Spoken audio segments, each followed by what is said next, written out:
why this unit has been included in this particular topic. Now, we know that very clearly tourism and hospitality is a service industry. So there are lots of things which are, the outcome of either, let's put it this way, lots of products and different types of services are offered to customers, consumers, or people who take, direct service from this particular industry. Now, whether it's a vacation, holiday, events, any sort of activity that you do, whether it's for leisure, pleasure, official travel purposes, you require or you undertake a lot of service, from any aspect of any of this industry that you step foot on. So whether it's hotels, airlines, you look at accommodation, bed and breakfast, you attend, professional events, everywhere you expect certain type of service to be provided because you're paying for, to a certain extent, the service that you're receiving. So what we are going to look at is in the units that we're going to cover in this particular, course, the marketing aspect of it is actually focused more so on consumer and services aspect of marketing. So we'll tend to study some of the things or the traditional approaches that we look at in marketing, like the marketing mix, the segmentation, some of the key concepts of positioning, branding. But what we're going to do is, in terms of travel, tourism, and hospitality courses, we give it a spin of, how the concept of marketing is actually used to provide better service and better customer service in particular, in this area. So this particular unit quite apt. So we're going to study a lot of concepts and look at key frameworks within the remit of marketing management as a subject, but with the focus of understanding how the activities done under the marketing or the umbrella of marketing are actually used to provide better services, or help in servicing the consumer on this side of the in this sector in particular. So the first learning outcome is focused on understanding the key principles of service marketing that we look at within the tourism and hospitality sector, and it's got 4 assessment criteria. So some bits of it would be focused on understanding the role of marketing. It's quite an interactive topic, so I'm going to be asking a few set of questions as we go along. We look at the service marketing approach.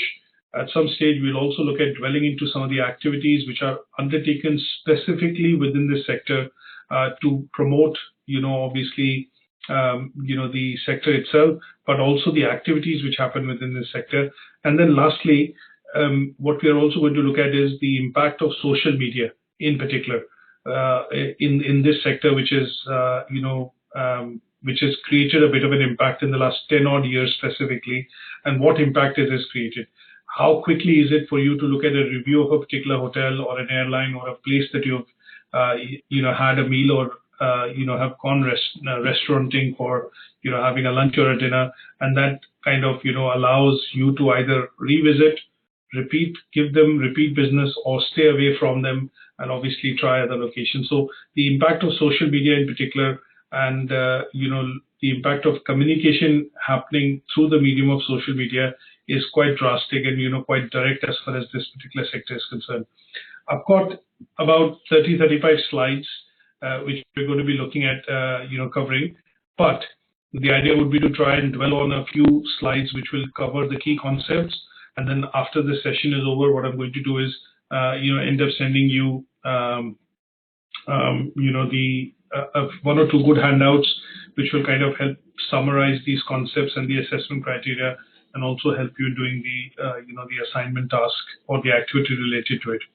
Now, let's look at starting off with, let me ask you this question. What is the difference between when I say what to you is marketing and what to you is selling? So how do you look at marketing, and how do you classify, marketing and selling? Any ideas on this?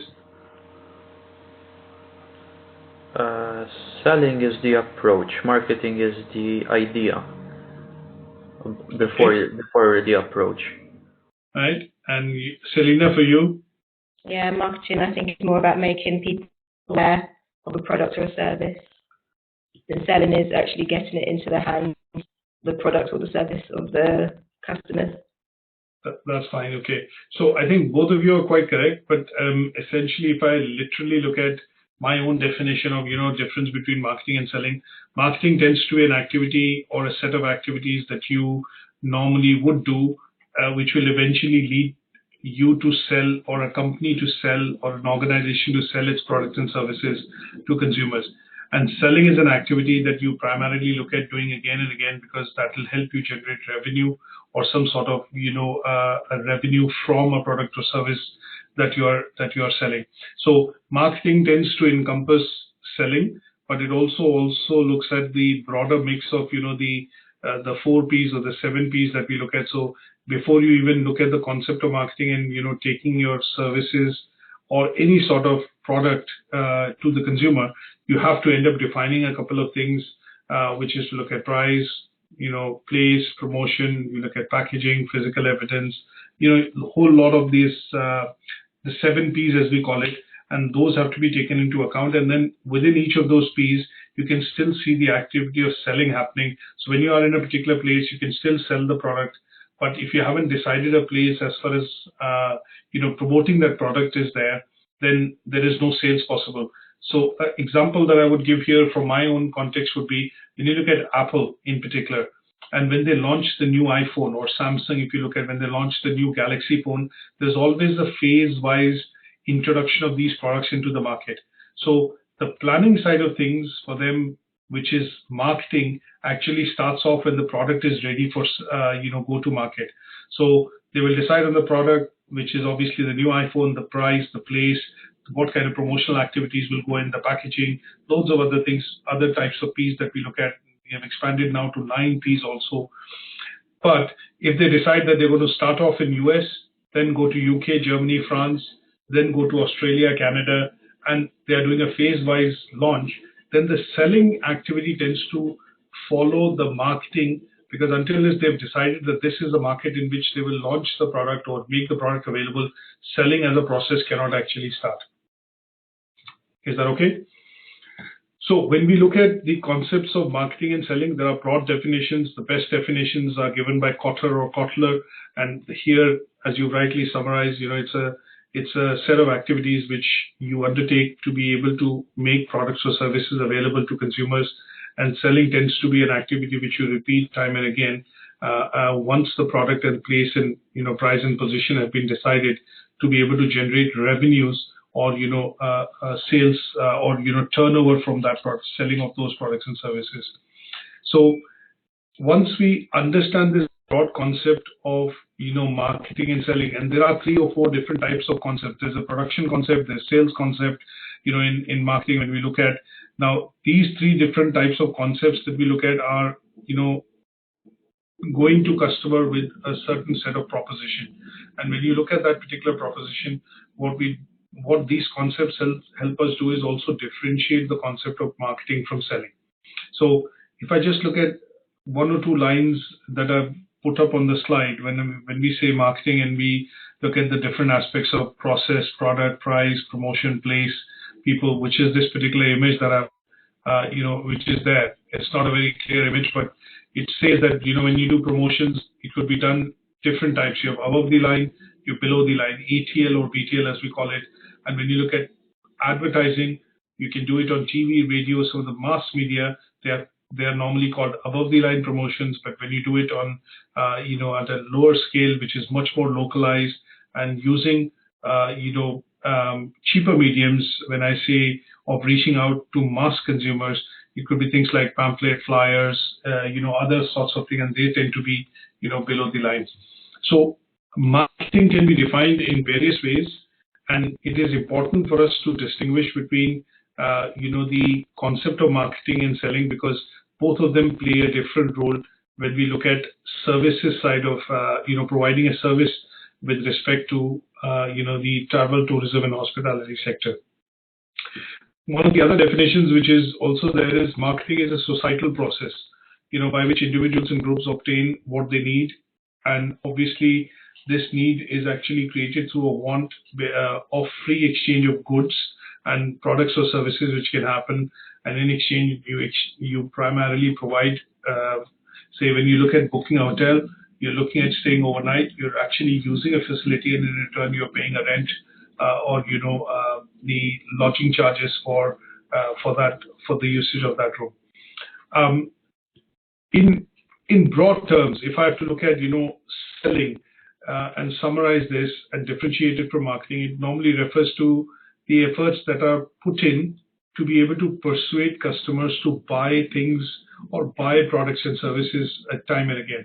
So sometimes when you see, offers which come across in supermarkets, or when you see adverts which are coming across and says 10% off, 15% off, you see that the broad medium through which this message is coming is advertising or promotion, which is covered under marketing as a concept. But the enticement in terms of you having to get a discount on the product if you buy one, get one free kind of a, concept which is being used, is the concept being used from a selling perspective to be able to persuade you to say, that's the best price to buy, or this is the best time to book a holiday because we're giving you some promotion or, some sort of a discounted offer. And that is persuading the customer to book it, or, kind of at that point in time, book that, make use of that promotion and book that holiday. And that would be the concept of, selling. Now, one other thing which I would also point out, that when we look at, marketing tends to be a quite broad activity. Selling can also be a broad activity, but selling tends to be focused on a particular activity within marketing. So an example that I would give here would be that, say, a hotel chain has done, or an airline has done some campaign on promoting booking of flights, for a holiday season. Like we have Easter coming up next week. So a lot of these companies, Thomas, Thomson, you look at Thomas Cook, you look at Jet2 Holidays, a lot of these companies are promoting, doing mass advertising on television nowadays to, kind of help customers book offers or, holiday getaway offers for Easter. Now, when we look at that concept, they are mass advertising, and this is primarily advertising under the P or the promotion umbrella, which tends to be, limited because it utilizes a lot of, let's say, revenue, or it utilizes a lot of money. There are lots of budgets which have to be spent. Money has to be spent in terms of budgets, and there's a set allocated budget for advertising that particular, offer. Now, once the offer has been advertised and the advertising campaign stops, that is where sales and an activity takes over. So the leads which have been created, or the customers which have shown interest, or the database which has been collected from email marketing, the customer side of the sales side of things from a customer agent perspective, from a company perspective, starts or gets into action. And that would mean that the call centers spring into action. If they have internal sales teams within the company which get into action, and they start calling up those customers or databases of customers which have taken holidays last year or have booked holidays last year, then go ahead, Jason. Sorry, so basically what you're saying, after they finish marketing, the selling starts. That's the difference between 1.1 and 1.2. Yes. So 1.2 is focused on the selling, and 1.1 is focused before you start selling. How are you going to promote the, let's say, the product you have at hand or whatever? in some cases, the activities start and they go hand in hand, because if you look at, and I'll give you an example here, but in some cases they go hand in hand. In some cases, selling normally precedes marketing as an activity because it creates the demand, and in order to service that demand, sales as a process or as a set of activities gets into action to be able to try and capture that demand which has been created. Now, if I look at the, when I say they go hand in hand also, sometimes what you'll see is during the extreme summer season, you will see a lot of adverts and campaigns happening around, say, ice creams and, for example, beverages and, soft drinks in particular. Now, that also leads to an immediate recall wherein the sales at the counters tend to increase because one, the climate and the weather is helping, and that is why the campaign or that promotional activity has been designed in such a way that it hits the nail on the spot. And what it is then does is drives the demand and creates that, increase or spike in sales, which starts to happen at the supermarkets, the outlets, and things like that. So in this case, what is happening is you're seeing a direct or an immediate effect of an advertising campaign, which is under the P or the promotion umbrella, and you get to see the output happening straight away at the counters. In the UK, if I look at, during the summers, barbecues, charcoal, things like that, demand for buns and demand for sausages, things like that tend to go up. And what you will see is retailers, before they even start to advertise, the retailers, the big supermarkets actually start stocking the shelves up because they know that this is an activity which is going to create an immediate demand. And that is where, the selling side of activities also start at the store level. So it's happening hand in hand. To a certain extent, it is preemptively looked at so that they do not actually miss out the opportunities. If you don't get something at one outlet, you will go into the other and buy it there and then because that is a demand that you have or you want to utilize and use that particular product at that point in time. So if one store doesn't have it, they'll miss out on the opportunity of selling that product or that service to you. So sometimes it will be preemptive, sometimes it is going to happen hand in hand, and in most cases, you will see that there is a ripple effect which tends to take place after the campaign has been run or the promotional activity has been done, and sometimes you get to see that happening at the fag end of the campaign actually closing. So when you look at another example that I'll give you, when you look at Euro Millions, for example, the lottery, what they tend to do is there's a rollover which has happened, and at some stage what they do is they try and advertise that to say this is the biggest rollover happening in so many weeks, and they tend to drive the demand by advertising or promoting that it is a rollover which you don't need to miss and buy your ticket or secure your ticket. So in that case, the activity on the marketing side is being done to aid the sale of tickets or to increase the sale of tickets. And that is where you will see that even on the first day when the advert gets launched, you see the ripple effect of that happening straight away at the counters, wherein, the ticket sales starts to go up. And obviously, that is what the intent of that campaign is. So timing is important. They can be preemptive. They can happen simultaneously. They can also happen once the campaign is ended and the selling set of activity starts. Now, this could also be quite true for products which are quite expensive. So sometimes you will see an advert for Louis Vuitton. You see adverts for product like Rolex or, for example, Omega. They are doing these campaigns because it is to do with brand building. So another side of product recall which is being worked on. And when we look at that, they need to do these campaigns across the year. Now, when they do this, that does not directly result into any sales, but it leads to creation of inquiries or demand. And that needs to be followed up by sales teams, sales departments, or, various subsidiaries of Rolex or, dealerships of Rolex in different cities. And they start to kickstart that activity of, calling the customers which have left some details on social media, on the website, or have texted saying that I'm interested.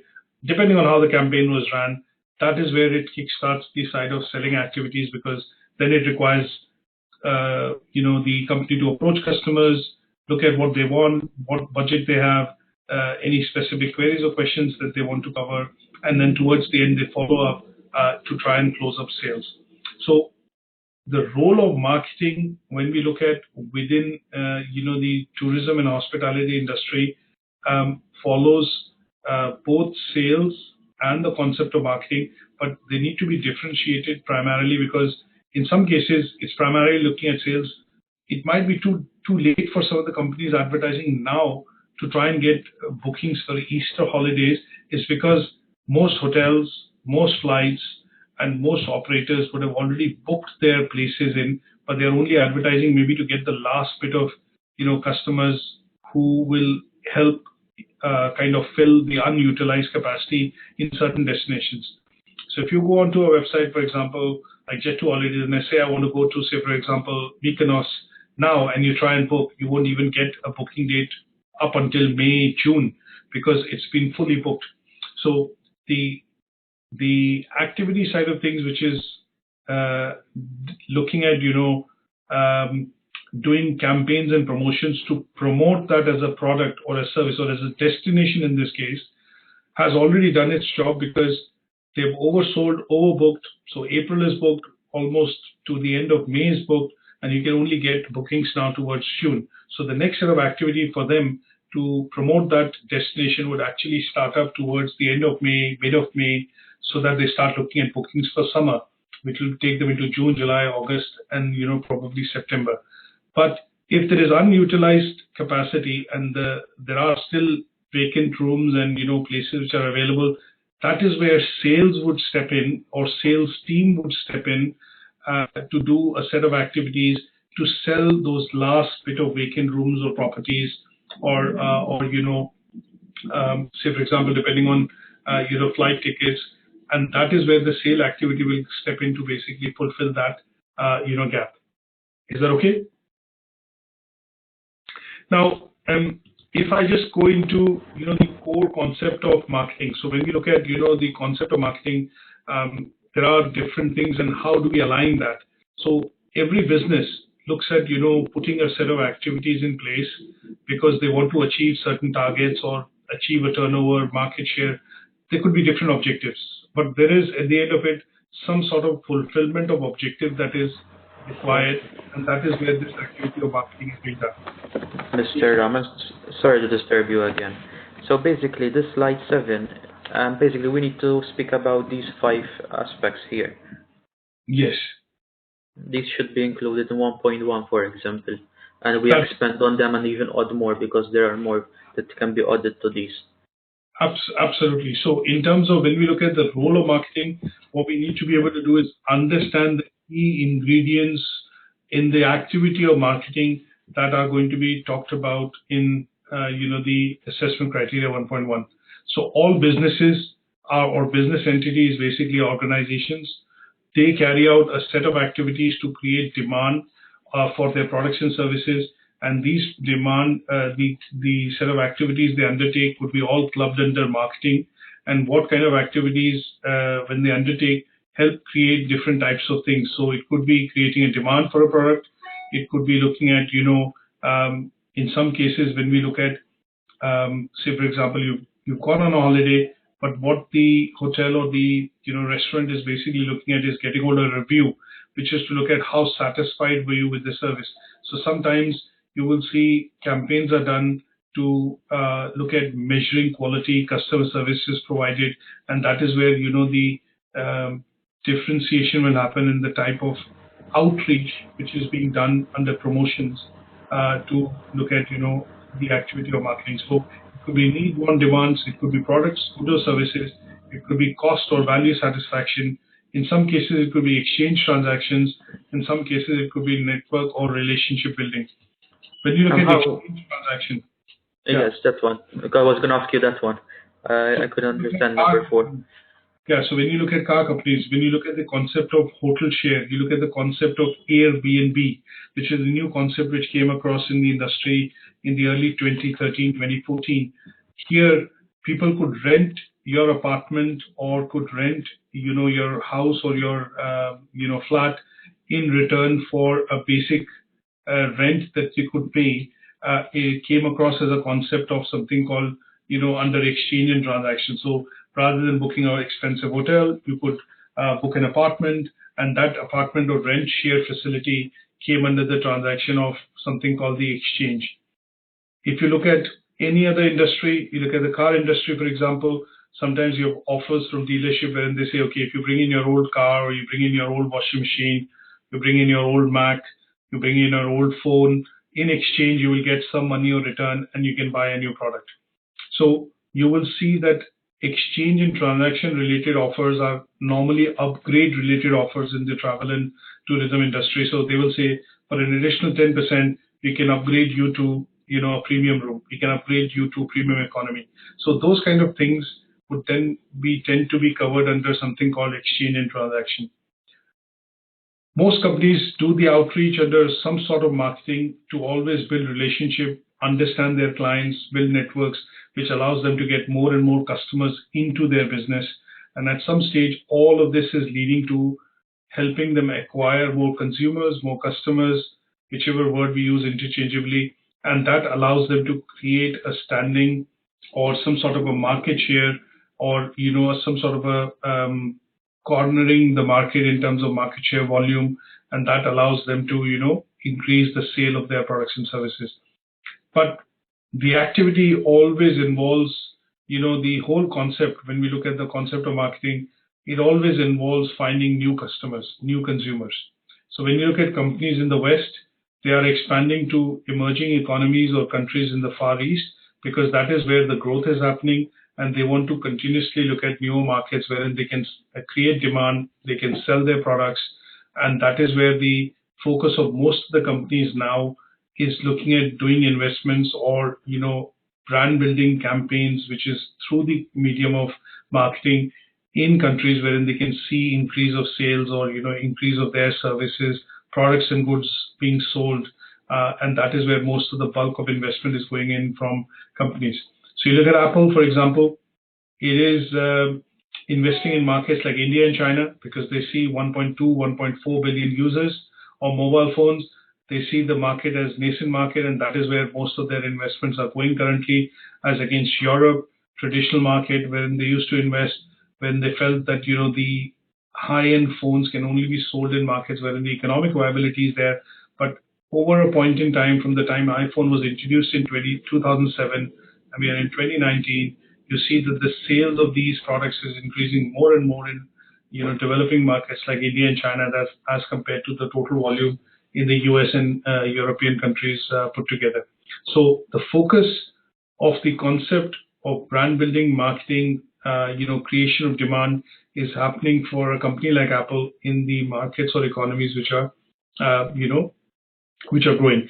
So when we look at the concept of applying the core concept of marketing in the travel and tourism sector, we do see that there are some locations, or as we call them, the word destinations have now become synonymous with holidaying only. So when we look at Mallorca, we look at Menorca, we look at Mykonos, we look at Ibiza, or you look at, say, French Riviera, you look at some of these destinations, you look at, say, for example, Algarve in Portugal, you look at Barcelona, they have become synonymous with destinations which are called tourist destinations. And when we look at Spain in general, it has overtaken US last year to become the most frequented country for travel as far as tourism activity is concerned. So 85 million tourists now visit Spain. America has moved down to the second with about 78 million users, and then you have France and a couple of other countries. But the whole concept being applied there is that more and more destinations, which are sunny destinations or destinations close to beaches, or destinations which promote tourism as an activity or tourism as a leisure activity, are seeing more and more investment in terms of marketing, which tends to, when I say investment, is development of hotels, infrastructure, activities, leisure activities, which are promoting overall the activity of tourism is happening in these locations. So the core concepts are being applied because the global organizations, or look at the Hilton hotels, you look at JW Marriott, you look at all the big chains, they're investing in locations where they see returns on investment coming through. So this is where the role of marketing is becoming important, is that they are trying to understand trends of where the customers would travel, what destinations are more frequented, and what are the destinations in which they will have more return on investment coming in from travelers going to those destinations. Is that okay? Now, the other thing that we look at when we look at the concept of marketing, there is something that we have to look at in terms of tourism in particular. When we look at, and there is a concept of macro and micro environment that we studied in the previous unit. Factors which could affect the business from outside, factors that could affect the business from inside. So when we look at doing a bit of environmental analysis, what we do see at some point in time is that businesses within this particular sector, tourism and hospitality management, they look at using the concept of marketing to also tide over some of these factors. So sometimes you will see that if there's an over buildup of inventory or unutilized capacity in terms of hotels, you will see normally promotional offers coming through, which are trying to promote the sale of some of the rooms which are unutilized in a hotel during the off-peak season as well. And this is, hopefully you can relate to this example that I'm giving. you see a lot of working couples actually go on holidays during off-peak season, because what they want to do is basically go on holidays when you don't have families coming to vacation. Or in some cases, you will see that there is a separate set of marketing which tends to happen to a different segment of customers, because they would prefer to have, they have different preferences when it comes to, holiday. So the concept of, when you look at Sandals, one of the agencies or, resorts which advertises holidays, they advertise holidays primarily for couples, or they advertise holidays primarily for, let's put it this way. What I want to say is, maybe I don't want to use a different word for couples. So they want to advertise holidays wherein couples who do not have kids would want to go on holidays. And when you look at Jet2 holidays on the other side, they tend to advertise holidays wherein it is more family oriented. So it's a fun place to go in with family, kids, and you have a good vacation or you have a good holiday. So the two concepts are different. And when you look at this in particular, sometimes you will see companies use the concept of macro and micro is to look at promoting some of these holidays in different time periods. So Sandals, for example, would do more aggressive advertising or campaigning around off-peak season. So in summer holidays, they would probably not advertise that much, but when it comes to off-peak, which is just after the summer vacation, they will start advertising because they're approaching or trying to reach out to a different set of audience altogether. And when you look at Jet2 holidays, they will advertise during these periods of holidays, which is Easter, winter. You look at, summer vacation, and they would tend to advertise because this tends to be the best season for them to look at families going out and the best return on investment when they do most of these campaigns. So when we look at the effect of how they advertise, how they do the outreach to provide these services in general, you can see a bit of segmentation happening, which is to do with, the time period or the time of the year. And during this time of the year, that is where they basically tend to, fix on that these are the months in which we will advertise, because this is the months that we want to go across to our customers. And this is the month in which, or the time period in which we will be able to do an outreach wherein there is less competition. So they also look at analyzing before they put in AdWords or campaigns in terms of doing a bit of an environmental analysis. And that is to look at studying the competitors' activity and to look at some of the other factors which could affect the business in terms of promotion or advertising that they are doing to do an outreach to reach out to customers. So when you look at a lot of businesses now, in particular in the UK, when we are very close to the deadlines of Brexit, you see that most of the businesses have shied away from putting in a lot of investment into, campaigns or promotions around this period, is because they see a bit of uncertainty, and that is because they're reading the news and obviously seeing and hearing the views to say that, okay, if UK is to crash out of without a deal from the EU, then there will be some sort of a visa system or checks introduced, and that would mean that you would say, for example, things like roaming charges will apply when you're traveling to Europe and using mobile phone or services, and that tends to kind of dissuade the businesses to advertise aggressively, because they see this as a bit of a direct effect of the macro environment happening on the business activities of that, on the business activities essentially. Is that okay? So we classify, most of this from what we've learned in Unit 1, and we can also put this into certain aspects of how marketing or marketing-related activities are done within the tourism and hospitality sector, which can affect the business and the services which the sector provides both externally and also internally. Is that okay? Okay, now let's go into something which I want to look at in particular. I'm going to skip that because that is something that we'll cover in Learning Outcome 2. And then we covered SWOT. I don't want to look at SWOT again here because this was something that we've covered, but we will look at this with a bit of an example when we consider the marketing mix. Going to leave that.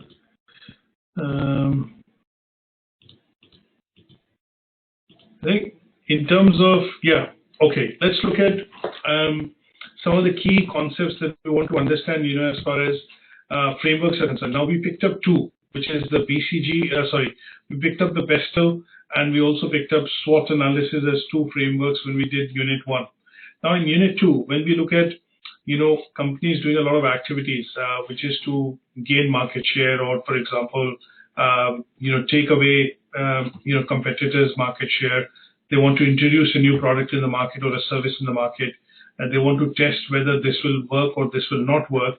We need to look at understanding one or two new frameworks, which will help us identify how companies launch product in the market, introduce products in the market, and how do they measure their success vis-a-vis competitors' products or services which are currently being offered. So one of the key frameworks that we have to look at in terms of understanding, market share and market growth. So basically two components that we look at. What is the, if for example, as an example, I'll come to that. But when we look at two aspects that we want to look at, how do we increase market share, or how do we invest in a market which is growing so that we can get more returns from a business perspective? There is something called the BCG Matrix that we use, which was created by Boston Consulting Group, an organization in the early 1940s, and they developed this model to basically help develop a portfolio of products within a particular business. Now, what do I mean by that? If I look at just as a brand, if I look at Virgin as a brand has a lot of different products and services that it offers or sells to its consumers. They have Virgin Mobile, they have Virgin Broadband, they have Virgin Atlantic, which is airline services, they have Virgin Hotels, holidays. So they have a lot of different products. But if I have to evaluate how I am faring in terms of the market and how much market share do I have for that product or service that we offer in the market, I need a tool which will allow me to understand my market share for that product line and how am I growing in that market with respect to competition. And that can only be done. There are different models, but that can initially, when it came out, this was the only model available which allowed companies to plot their products onto a matrix, and those products, when they were plotted onto the matrix, allowed them to understand how is the market growing, what is their growth rate vis-a-vis the market growth, what is the share in terms of their market share with respect to the market share of the competitor. And the BCG Matrix has become a very important tool which a lot of marketers utilize when they look at identifying and managing different set of products or product lines, as I call it. The reason I say product lines is because when we say holidays, holidays is a product. But within holidays, you have beach holidays, you have resort holidays, you have holidays which are to religious places, holidays which are to meeting and conferences.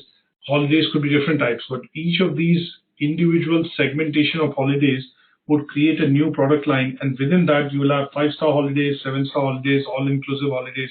So these are all individual products being created. But if you have to map how successful you are in selling a particular type of product against the competitor or types of competitors in the market, you will need a tool to do those analysis, and that tool is called the BCG Matrix or the Boston Consulting Group Matrix.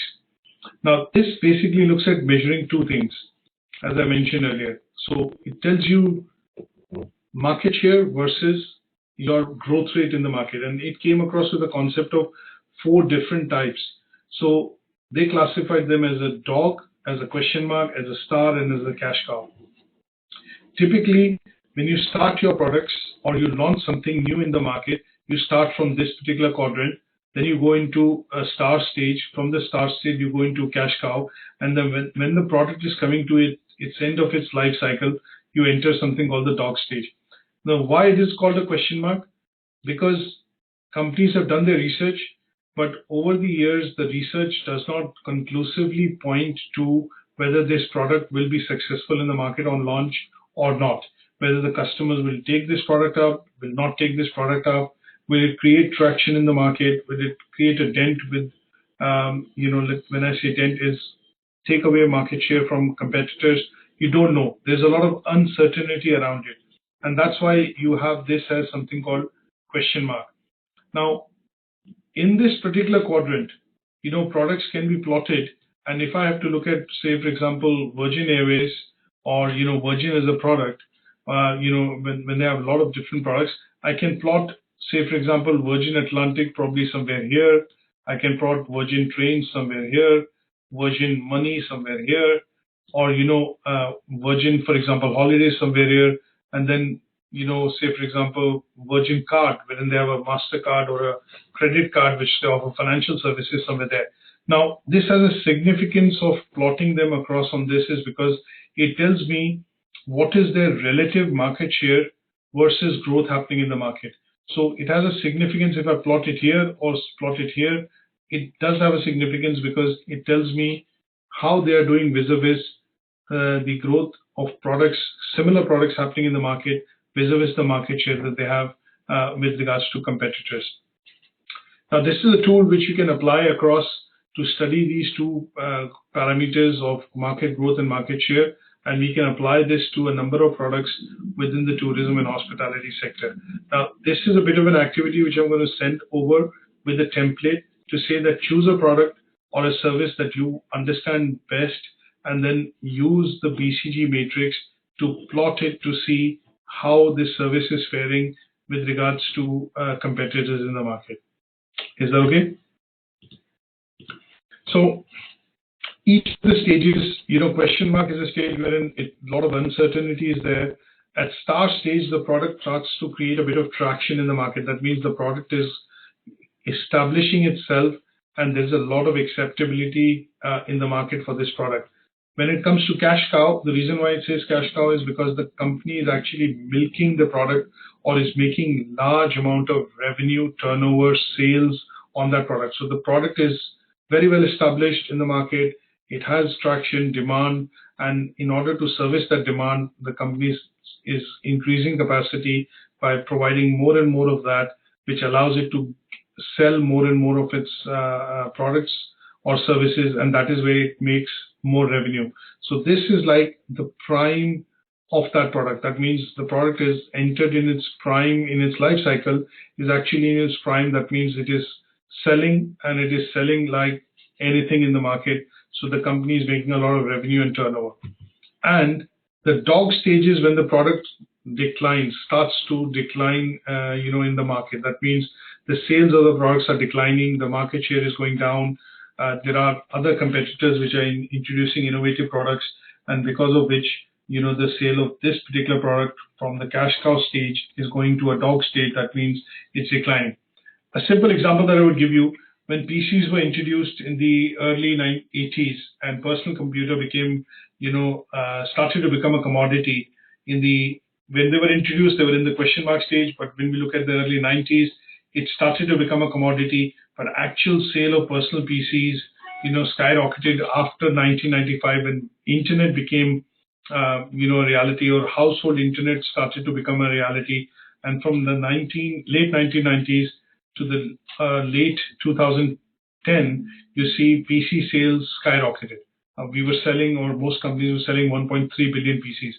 But at the same time, typewriters as a market, or electronic typewriters as a market, became almost zero, because PCs came in and they took away the market slowly and gradually. At that stage, if I have to plot the typewriter or electronic typewriters as a market, you would see that this, had become pretty much defunct, when PCs became mainstream.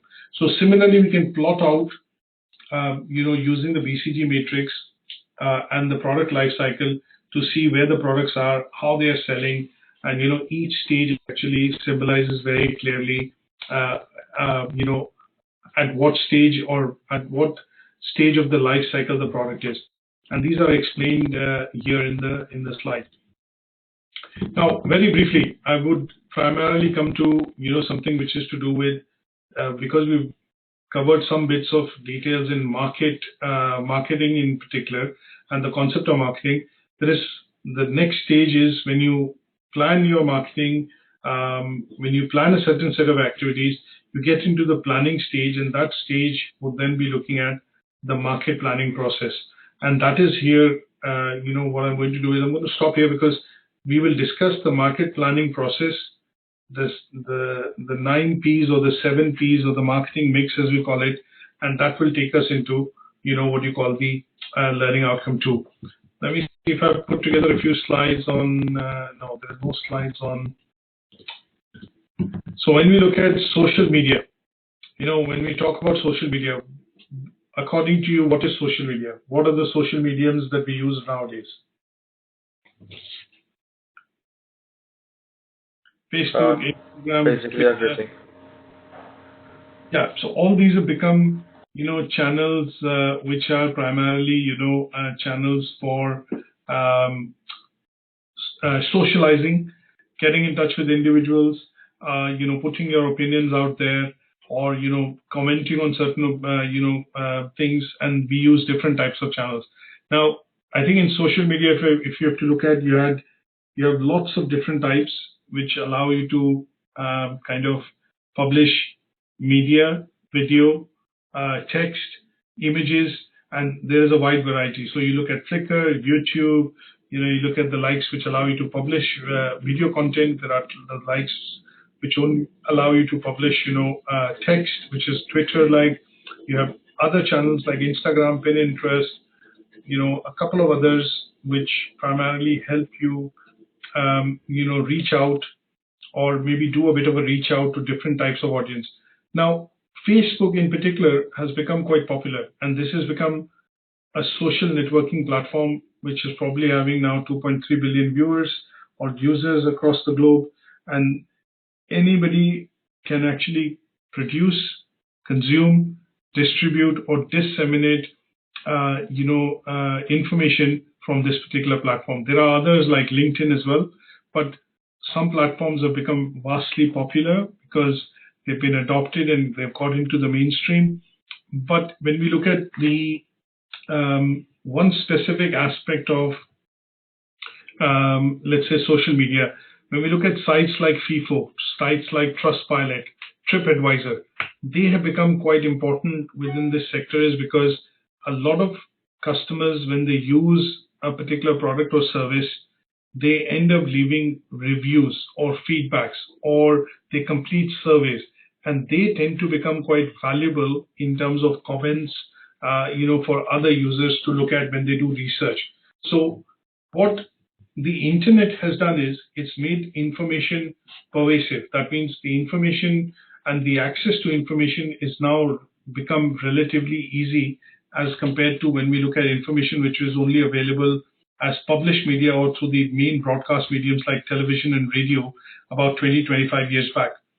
But with the onslaught of internet and internet coming in, what we get to see is that information is available at a click of a button, and if we play social media into it, what we do get to see is that this has allowed people to distribute, consume, disseminate information at lightning speed.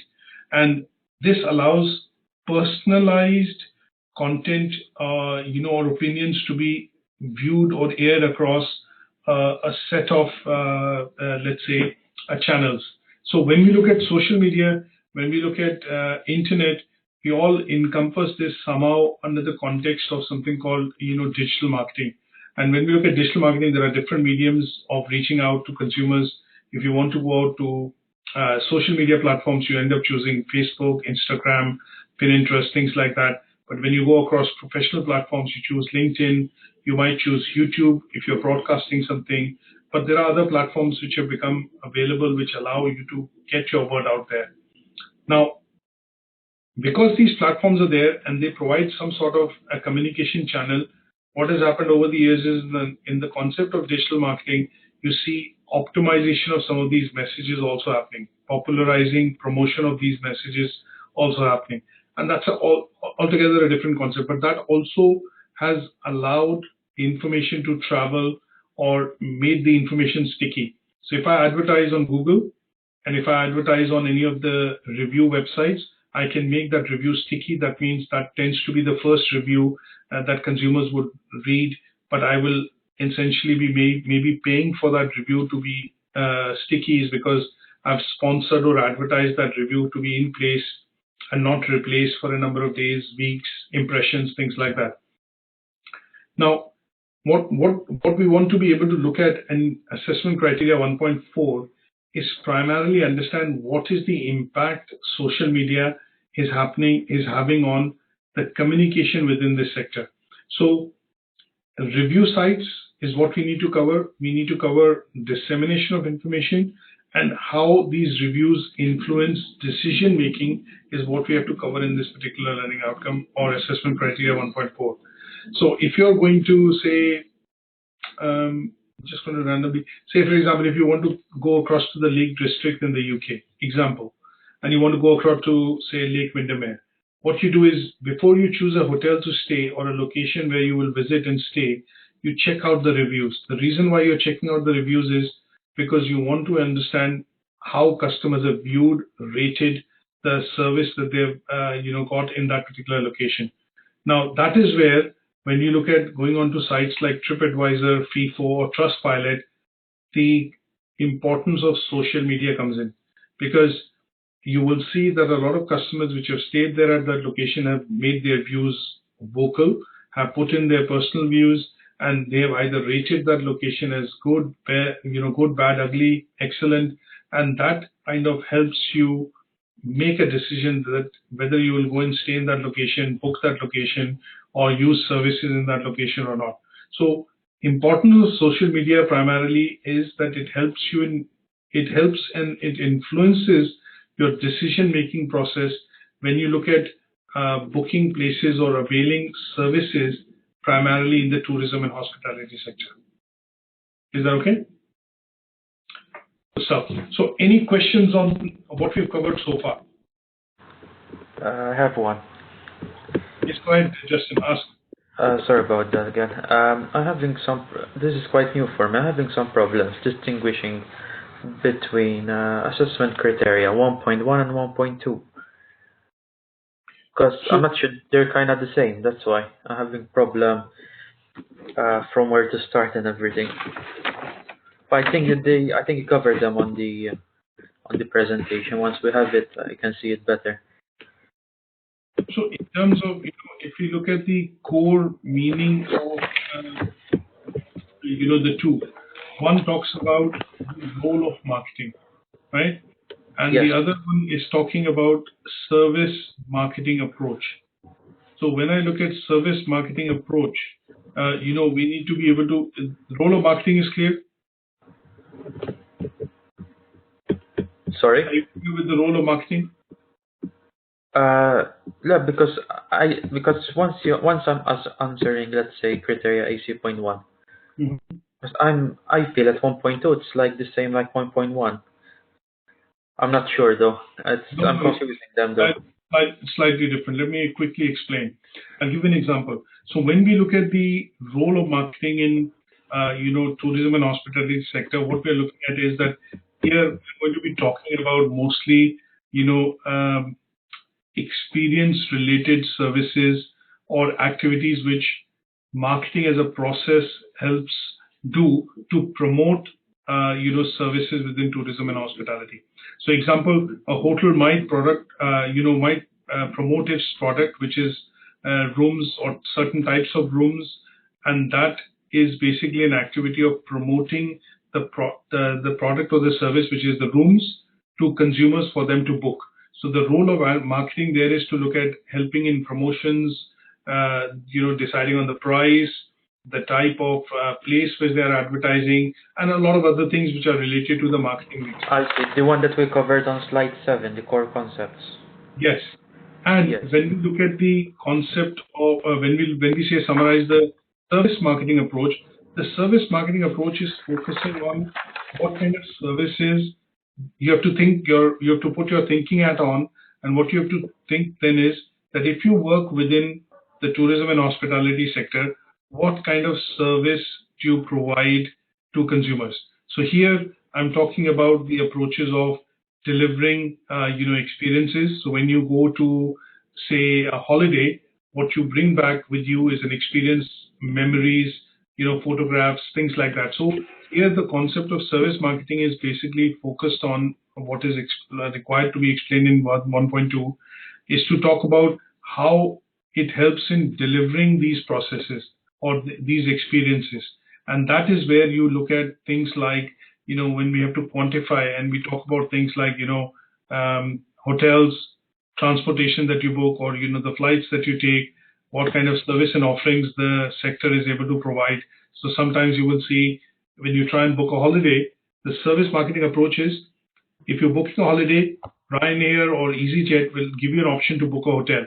Once you book the hotel, they'll also give you an option to book a car or a transportation. Once you've done that, they'll also give you the option to book, your food, or your things which are to do with, for example, your when you book your room, bed and breakfast, they're also asking you to whether you want to go full board, half board, or you just want to look at breakfast.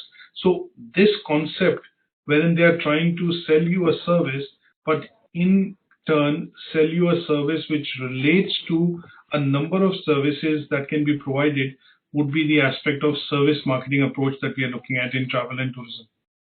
And that allows the companies to generate additional revenue. So if I think you understood, if I give you a practical example and you go to, say, Ryanair's website, if you go and try and book a flight, at some stage it will give you an option of an integrated servicing, saying that you can book. If I just look at the homepage, it says, want to book flights, you have hotels, and you have car hire. So what it is trying to do is give you a service-oriented approach of marketing to say, if you're going on a holiday or choosing a destination for holiday, you will need a hotel or a place to stay. You will need, other services like a car hire, or maybe, some of the other services like you do leisure activities in a location, and all of that can be booked under one banner or under one option with Ryanair. And that is where the concept of service marketing approach comes in. So trying to expand and offer synergy products or services which will allow the companies to increase revenue, when they look at selling or when they look at marketing some, services to you. I see. It goes more in detail. Yeah? Yeah, it expands more. For example, you have the role, that's AC.1, which you explain what are their aims, why they're aiming that for. And then you have 1.2, it tells you how a business works to bring in more revenue and also expand its reputation and the product they sell and make it more attractive as like you said, the service marketing approach. Absolutely. So if I just go back and rewind what you have said, in the first task we explained broadly the role of marketing, definitions of marketing, what is the role of marketing within tourism and hospitality sector. That's it. In the second one, we go into the the marketing mix, talk about how the integrated offering can happen. So if you look at you're buying a ticket, which is a flight ticket, but the flight ticket is also helping you to book hotels, is also helping you to book car hire, get meals, and maybe book leisure activities.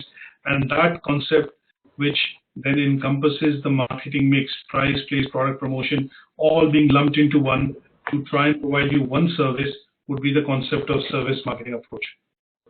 I see. Thank you. Thank you so much. Thank you. I am going to provide you one or two handouts which are going to be specific related to the learning outcome one, and they will clarify and help you understand this in a bit more detail, because what we are looking at doing is we want to understand not marketing. You don't want to understand. We want to understand the concept of service marketing and the customer service in the context of studying marketing for this unit. So let me send you after the session, as soon as I get the recording in about 15-20 minutes, I'll send you an email with some handouts which will be specific for this particular learning outcome. I see. And relating to 1.3 activities, it's how it's the approach. Yes. So here, if you look at the word when it says classify, the service marketing activities. So what you're looking at doing is getting into, I would say some of the specifics of service marketing, not service marketing, some of the activities of marketing and how these are provided, to customers in the tourism and hospitality sector. Can you give me one simple example of this so I can expand on it? Yeah. Sorry about this. If I look at the concept of, very briefly say what are the types of service that you receive within the sector? So can you think of services that you receive within the sector? Let's say hotel, one service, let's say booking. That is correct. So when you look at hotels in particular, which is one particular type, then within the hotel, what type of services do you get? So you get services which is to do with, staying. You get services which is restauranting. You have services which is to do with maybe, laundry. Look at services, entertainment, a lot of the different types of services. And when you look at those, that is what needs to be covered in terms of classification for, services that you get in, I would say, marketing activities. I see. You just in 1.3, you just say what in the tourism hospitality business, what type of activities, meaning what type, let's say, facilities or services are being offered with the product you are buying. Yes. It could be a car rental business that you can rent a car. That's an activity. Or it can range from a hotel using the spa. It's also an activity. Correct.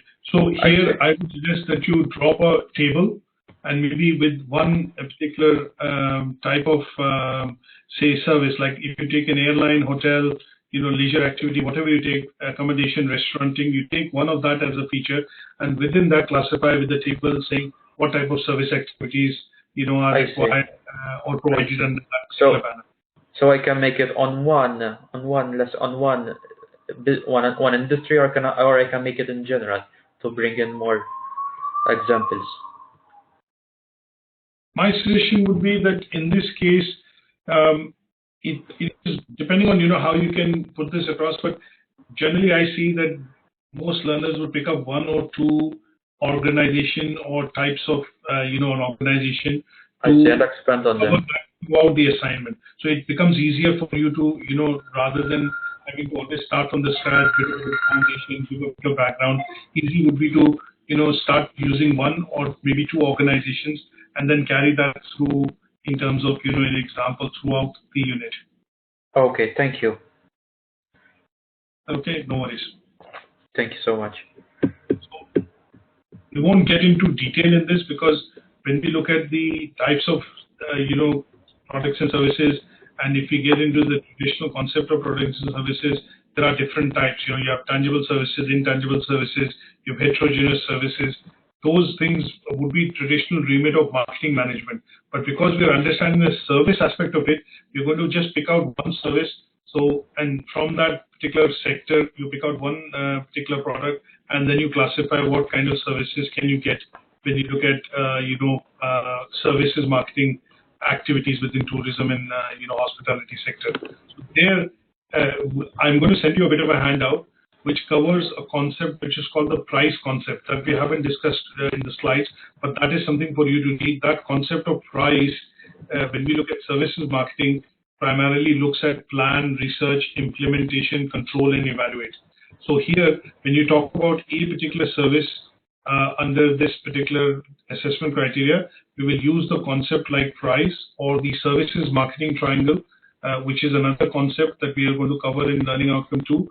That would help you define that what kind of services, say, when we look at airline, can actually provide. Now, airline is a transportation service. It is going to get you from destination A to B. But in between that travel time, or in between you're traveling from destination A to B, it is also going to provide you a number of other services. Entertainment, which is in-flight.